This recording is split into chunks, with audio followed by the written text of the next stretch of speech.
আসসালামু আলাইকুম ভিউয়ার্স, আপনারা সবাই কেমন আছেন? আশা করি ভালো আছেন।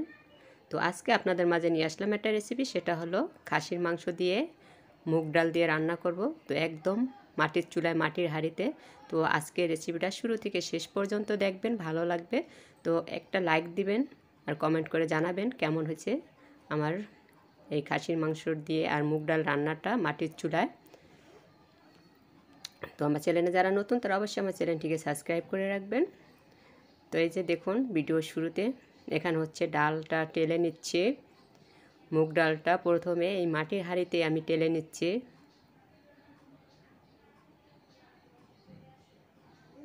তো টালা শেষ, এখন হচ্ছে পানিতে ভিজিয়ে রাখছি। আর এদিকে হচ্ছে খাসির মাংসগুলো ধুয়ে পরিষ্কার করে রাখছি, তারপরে আবার একটু পানি দিয়ে দেবো এটার ভিতরে।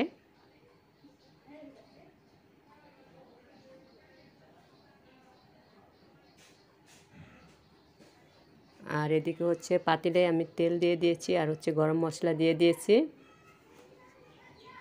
আর পেঁয়াজ কুচি দিয়ে দিলাম। তো পেঁয়াজ কুচিটা হচ্ছে হালকা ভাজবো।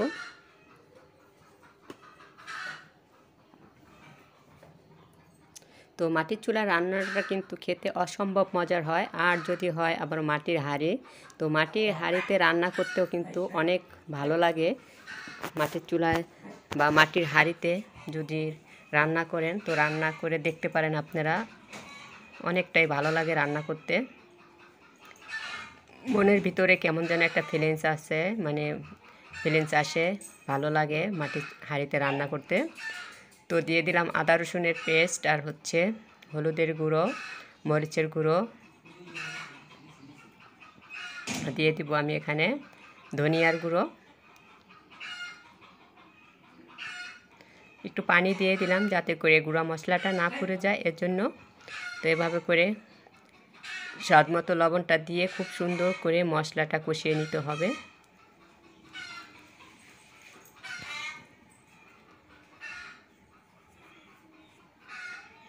দেখুন, এই যে মশলা থেকে কিন্তু তেলটা উঠে যাচ্ছে আস্তে আস্তে, আর কতটা সুন্দর দেখা যাচ্ছে মাটির হাঁড়িতে রান্না।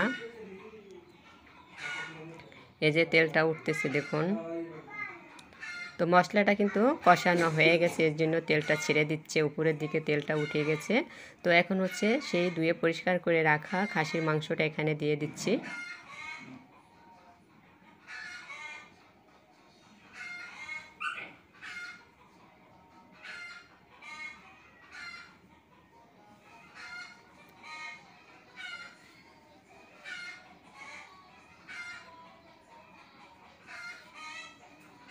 তো এইভাবে করে নেড়েচেড়ে মশলার সাথে মিশিয়ে আমি খুরচুনটা ধুয়ে একটু পানি দিয়ে দিয়েছি।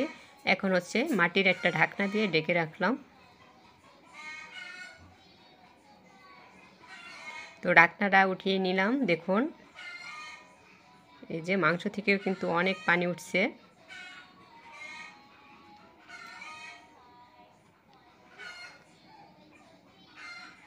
তো এভাবে নেড়েচেড়ে আমি মাংসটা খুব সুন্দর করে কষিয়ে নেব।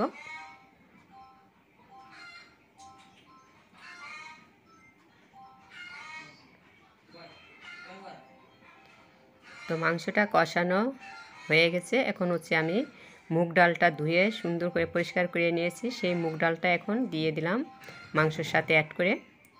তো এখন হচ্ছে আবার মুগ ডালটা মাংসের সাথে মিক্স করে নিতে হবে।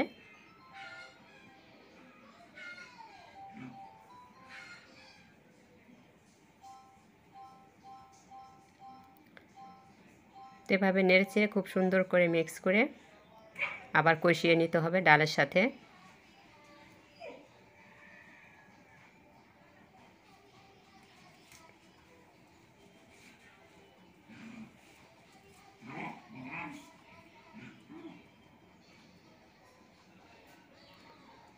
তো এই যে দেখুন, কষানো হয়ে গেছে।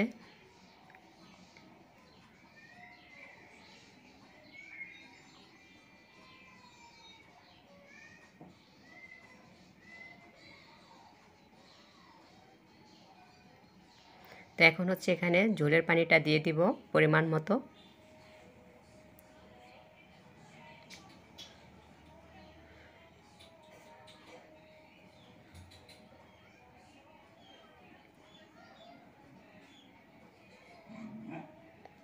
এখন বলক চলে আসার জন্য অপেক্ষা করতেছি। তো এই যে দেখুন বলকটা চলে আসছে।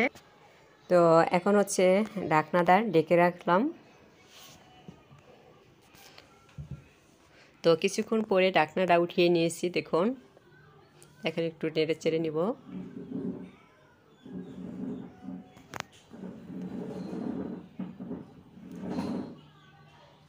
তো এই পর্যায়ে এসে কয়েকটা কাঁচামরিচ অ্যাড করে দিয়েছি এখানে, আর দিয়ে দিব ভাজা জিরের গুঁড়ো।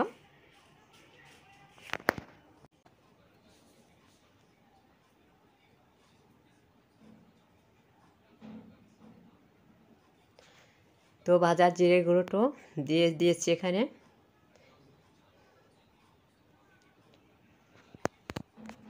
তো এখন আরও কিছুক্ষণ জাল করে তারপর হচ্ছে নামিয়ে নিব।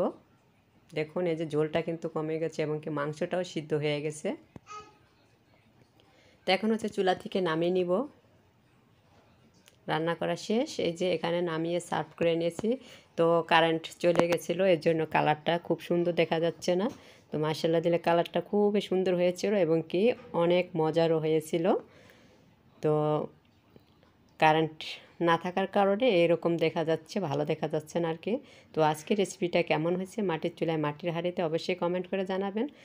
তো আর আমার চ্যানেলে যারা নতুন তারা অবশ্যই আমার চ্যানেলটিকে সাবস্ক্রাইব করে দিবেন। যারা সাবস্ক্রাইব করে দিয়েছেন এই পর্যন্ত তাদেরকে জানাই অসংখ্য অসংখ্য ধন্যবাদ। ততক্ষণ পর্যন্ত যারা আমার ভিডিওটা দেখছেন তাদেরকে অসংখ্য অসংখ্য ধন্যবাদ। তো আজকের মতো এখানে বিদায় নিচ্ছি। আল্লাহ হাফেজ।